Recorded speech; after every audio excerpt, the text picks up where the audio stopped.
அப்படியாப்பட்ட ஒரு உலகத்திலே வந்துவிட்டோம். நீங்க கொஞ்சம் பார்த்து ஒரு 20 இயர்ஸ் பேக் உடைய லைஃப் ஸ்டைல் பாருங்க, இப்ப இருக்கிற லைஃப் ஸ்டைல் பாருங்க.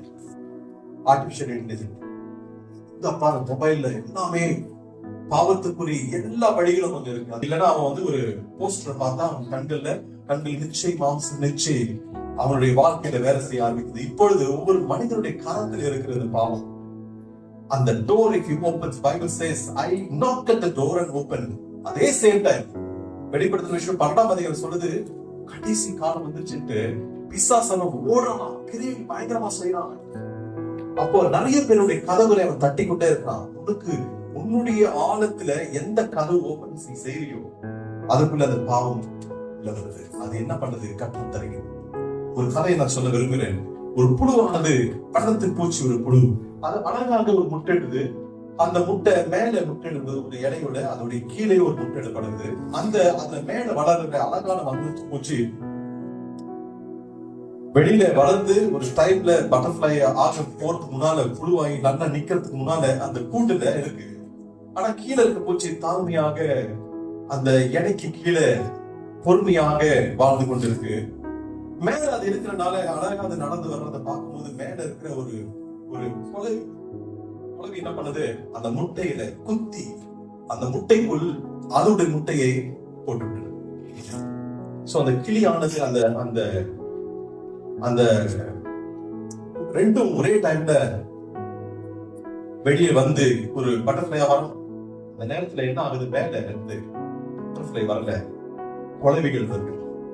ஆனா கீழே நம்பலாக இருக்கிற அந்த வண்ணத்தின் பூச்சியுடைய முட்டையானது எல்லா காலகட்டத்திலையும் மழையிலையும் போறதுலயும் எல்லா நேரத்திலையும் அந்த இலைக்கு தாழ்மையாக இருந்ததுனால அழகாக பட்டர்ஃபிளை ஆகி பறந்து போகுது. நம்முடைய வாழ்க்கையில விசுவாசானது இந்த மாதிரி குற்றி நம்முடைய இருதயத்துல பாவத்தை விதைக்கிறான்.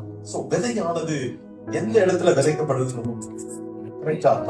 நம்முடைய இருதயத்துல, ஐயாவுடைய இருதயத்துல இந்த மாதிரி விதைகளை விட்டனால இன்றைக்கு அது என்ன ஆயிருக்கு? கனி தரும் திராட்சை செடியை போல, கனி தருகிற ஒரு மரத்தை போல. It's a fig tree that it gives, it's an olive tree that it grows, gives the branches and gives value to life. அதுதான் நம்முடைய ஃபோக்கஸ், நம்முடைய point. In the year of day we remember how God has chosen for a greater purpose. பெரிய காரியத்துக்காக நம்ம தெரிந்து கொள்கிறார். எதுக்காக நமக்கு இது ஓட்டம்?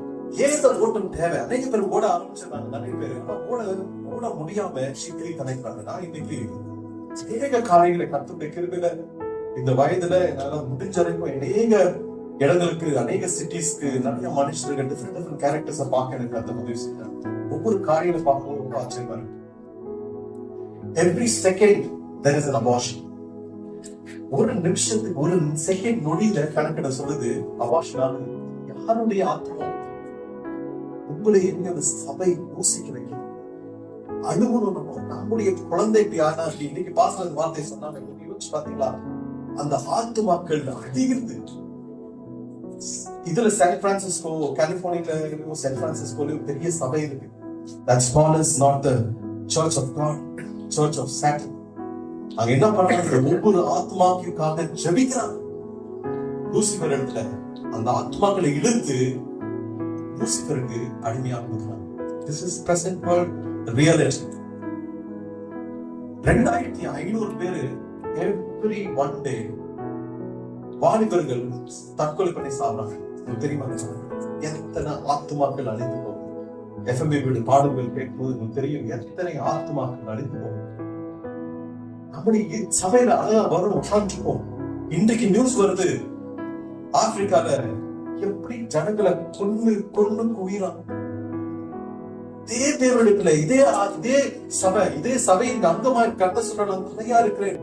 சபையின் அங்கமாய் நம்ம எல்லாம் இருக்கிறோம். ஒரு முந்து குத்துது, நம்ம எப்படி சமேதமா இருக்க முடியும்? ஓடணும். அந்த ஓட்டத்தை தான் கட்ட சொல்லல, நல்ல ஓட்டத்தை ஓடணும். நல்ல போராட்டம் தான். இந்த உலகத்துல உபத்திரம் உண்டு, திடன் கொடுங்கள். உலகத்தை ஜெயித்த தேவனோட ஓடுறோம், தனியா ஓடல. அப்ப அந்த ஓட்டத்தின் காரியத்தை குறித்து நான் பேச விரும்புகிறேன். நம்ம ஓடுறோம், பயங்கரமா ஓடுறோம். அந்த ஓட்டத்தை எங்க ஓடுறோம்? ஒரு ரோட்ல பாருங்க, சடனா நாய் ரொம்ப ஸ்பீடா போயிட்டு எங்க பிஸியா இருக்கும். அது கொஞ்சம் பாத்தீங்கன்னா ஏதோ பெரிய ஈவெண்ட் போற மாதிரி இருக்கும். டக்குன்னு நிறுத்தி பாரு, எங்க போறேன் அப்படின்னும். அதான் அதுக்கே தெரியல. ஆனா ஓட்டம் கரெக்டா இருக்கு, எங்க ஸ்பீடா இருக்கு, எங்க போறோம் தெரியல. நம்முடைய வாழ்க்கையில ஒரு காரியத்தை தெரிஞ்சு கொள்ள வேண்டும். நம்முடைய ஓட்டத்தை துவக்கிறவரும் முடிக்கிறவருமாறு தேவனுடைய கரத்துல கொடுக்கணும். அதுதான் முக்கியம். ஓட்டம் கரெக்டா ஓடணும். ஏன்னா கடைசி காலத்துல இந்த ஆத்துமாக்கள் அடைகிறதே கர்த்தர் நிக்கிற பிள்ளைகளும் நிறைய பேர் வந்திருக்காங்க இந்த உலகத்துல. எத்தனை பேர் வேண்டாம் கர்த்தரை தள்ளி விட்டு போற 2014 நான் பாக்குறேன் அந்த அந்த 24 எகிப்து காப்டிக் கிறிஸ்டியன்ஸ் அப்படியே நிக்க வைக்கிறான், கழுத்துல கத்தி வைக்கிறான். அவன் சொல்றான், நான் உன்னை கொண்டு போடுறேன், இயேசுவை மறுத்துறான். அது ஒரு செகண்ட் கூட அவன் மறுத்திருக்கல. அவங்க பார்த்ததெல்லாம்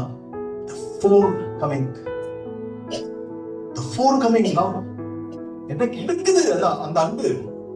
இது இழுக்கல, இந்த உலகம் இழுக்கல. அது அந்த உலகத்துக்கு நம்ம வந்திருக்கோம். சபையானது அந்த மெச்சூரிட்டிக்கு ஆரம்பிக்கும். இட்ஸ் நாட் பாஸ்டர் என்ன அழகா உங்களை எல்லாரையும் வளர்க்கிறாரு. பட் வளர்க்கிறதுல உங்களுடைய கான்ட்ரிபியூஷன் என்ன? how much you give hands. எவ்வளவு கரங்கள் காசு பத்தி நான் சொன்னேன். உங்களுடைய ஜபம், உன்னுடைய ஆர்வம், உன்னுடைய இன்ட்ரெஸ்ட் யோசிச்சு பாருங்க. இன்னைக்கு கர்த்தர் நம்மிடத்துல பேசுறார். என்னுடைய சிறு வயதுல நான் சின்ன வயசா இருக்கும் போது நானே எங்க தாய் தகப்பனும் என்னை வந்து கர்த்தருக்கு ஒப்பு கொடுத்தாங்க. எப்படி மட்டும் கொடுத்தாங்க? ஃபர்ஸ்ட் என்னுடைய சாட்சி சொல்ல விரும்புகிறேன். ஒரே ஒரு வருஷத்துல நானு பிறக்கிறேன். அந்த ஒரு வருஷம் கரெக்டா ஆகும் போது எங்க அப்பா சிஎம்சில ஹாஸ்பிட்டல் வேலை செஞ்சு வராங்க. எங்க அப்பாவும் தாயில வராங்க, ஒர்க் பண்ணிட்டு. அத்தை வந்திருந்தனால மம்மியும் குழந்தைய நானு எங்க அம்மாவோட படுத்துட்டு இருக்கோம். அப்பா வந்து படுத்துட்டு இருக்காரு.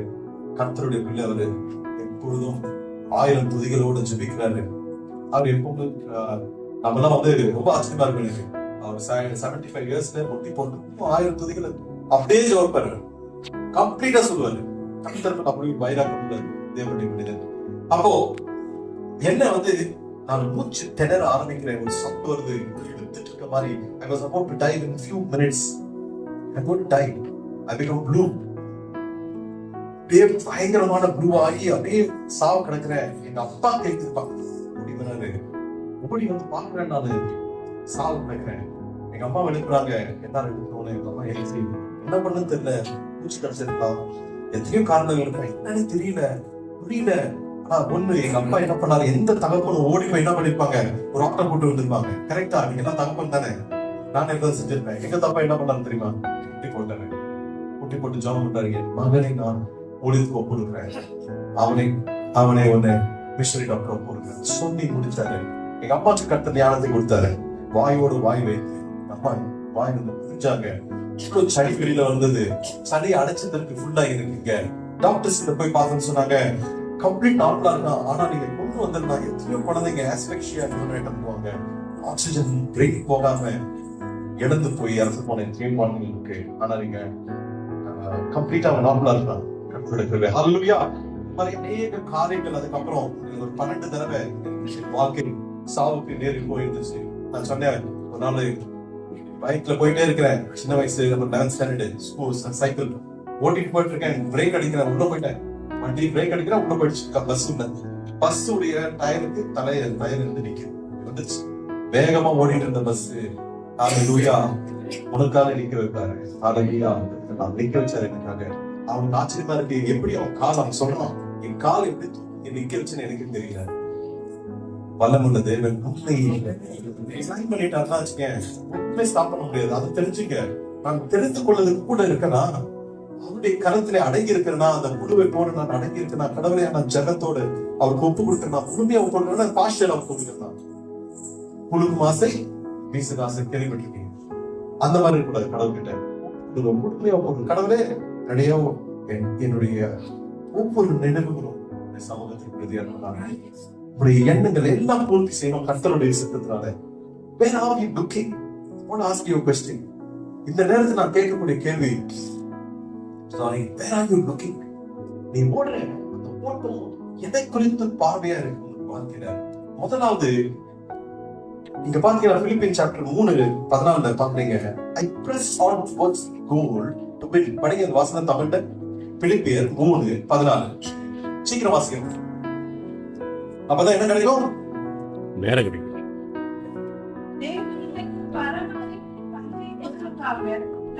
லக்கை நோக்கி கொண்டிருக்கிறேன். ஒரு கோலை வச்சுட்டா அந்த கோலை அச்சீவ் பண்ணி ஆகணும். கடவுளோட கிருபையில என்னுடைய ஆபீஸ் வேற ஹாஸ்பிட்டல்ஸ் நான் ஓபன் பண்ணா மல்டிபிள் ஆச்சு.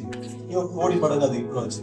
எங்க டாக்டர் கேட்டாரு, எங்க ஓனர், எப்படி மகன் நீ போய் காலை வைக்கிற அடுத்த வருஷம் அது வந்து ஒரு மடங்கு இல்ல, எத்தனையோ கோடி மடங்கு அது இம்ப்ரூவ் ஆகுது. எப்படி அது?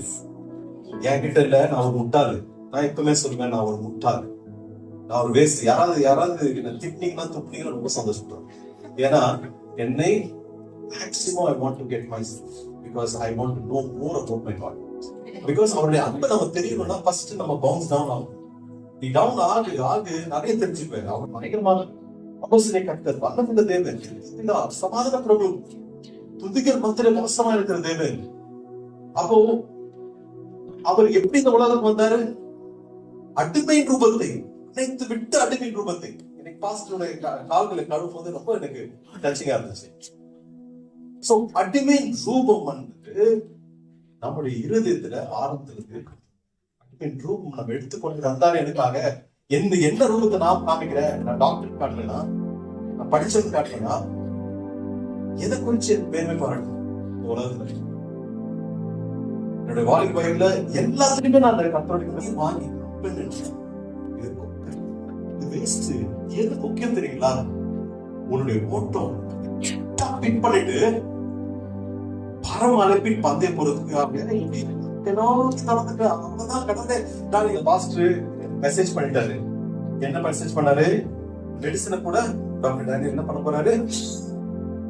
கடவுளை பொருத்தி சொல்ல போறாரு அப்படின்னு சொல்லி இது போட்டு எல்லாருக்கும் கொடுத்து வச்சாரு.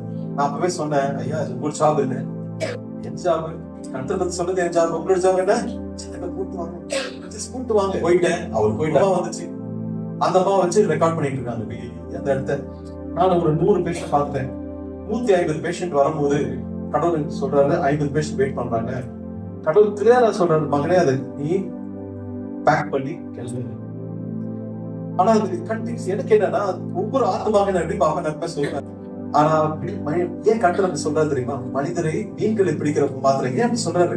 It's a soul, it's very important for you. I should feel that தாகம். அப்படி இருந்தோம். ஐயோ அந்த ஆத்மா மிஸ் ஆயிடுச்சுன்னா இப்ப நான் பிரசந்த முடிச்சுட்டேன், பிரியாணி தான் எல்லாம் ஓடிட்டு. ஆனா பிரியாணி அப்புறம் விட்டோம். அதுக்கு முன்னாடி என்ன வேணும்? கர்த்தருடைய பிரியாணி. அவருடைய வார்த்தை மனுஷன் 54 மாத்திரம் தேவனுடைய ஒவ்வொரு வார்த்தைக்கான பிரேம ரொம்ப முக்கியமானது. சரி, நம்ம கேட்கிறோம் திரும்பி டு தி பாயிண்ட். அப்போ அவர் பாஸ்டர் ரொம்ப அப்செட் ஆயிட்டாரு. என்னையா நான் வந்துட்டேன், நீங்க வந்து பண்ணிட்டு போறீங்க, 50 பேர் இருக்காங்க. அப்படிதான் சொல்றாரு. அவங்க சித்தப்பா சித்தி ஆண்டி அவங்க கிறிஸ்டியன்ஸ் தான். அப்போ எனக்கு ஒரு கிளாரிட்டி வந்துச்சு, கடவுள் காடஸ். ஆனா அவர் சொன்னது நான் செஞ்சுட்டேன். அப்புறம் தான் தெரிஞ்சு வச்சு நான் பேக் பண்ணி போறேன். கத்தி கப்படா விட வராங்க, அப்படியே வெட்டி போட்டுருப்பாங்க. ஆனா கர்த்தர் பாதுகாத்தார். ஹல்லேலூயா. பிள்ளைகளுக்கு கண்ணின் மணியம் போல நீ கன்ஃபியூஸ் ஆகாத, நீ கன்ஃபியூஸ் ஆகாத. இதாகுமா அதாகுமா உனக்கு பாருங்க, தைரியமா இருக்க முடியுமா, அது பண்ண முடியுமா, இது பண்ண முடியுமா, என்ன ஆகும் உட்காந்துட்டு நம்ம எடுத்துதான். அப்புறம் பிரச்சனைகள் வந்துட்டாங்க. நான் ஊழியத்துக்கு போற ஆணை வைக்கும் போது குழந்தை உடம்பு செல்லாம் போவாங்க, எங்க அப்பா உடம்பு செல்லாம் போவாங்க, ஏதாவது ஒண்ணு இருக்கு. அதனால நான் ஃபாஸ்டிங்கோட தான் போவேன். கேட்டு பாருங்க, ஃபாஸ்டிங்கோட தான் போவேன். எதுக்காக? அந்த ஊழியத்துக்கு தாகணும். அந்த ஊழியம் எது? நான் ஓடுற ஓட்டம் மிஸ் ஆயிடக்கூடாது, அடுத்த மக்களுக்கு மிஸ் ஆயிடக்கூடாது, எனக்கு என்னென்ன ஆகட்டும் ஆனா மிஸ் ஆயிடக்கூடாது. என் ஃபேமிலிக்கு சொல்லுவேன், நான் போறேமா இந்த மாதிரி ஊழியம் போகும்போது குழந்தைகிட்ட சொல்லுவேன், அப்பா இறந்து போனா சப்போஸ் தேங்க் காட் ஃபார் ஊழியத்துக்கு எங்க அப்பா இறந்து போய் நான் ஃபிளைட் 8,000 ஃபிளைட் டிராவல் பண்ணுவேன். எவ்ரி ஆல்டர்னேட் டேஸ் ஒரு இடத்துக்கு டிராவல் பண்ணுவேன். அந்த இடத்துல எனக்கு பயமா இருக்கும். அந்த மாதிரி நேரம் நான் எழுதி போனா ஆத்மா வந்து ஊழியத்துக்கு கடைசி மூச்சு வரைக்கும் நான் ஊழியம் செய்யணும். கடைசி மூச்சுல கூட கடவுளுக்கு சொல்லணும், விசுவாசத்தோட ஓடுங்க. அந்த ஓட்டத்தை முடிக்கிறது அவர்தான். ஹல்லேலூயா.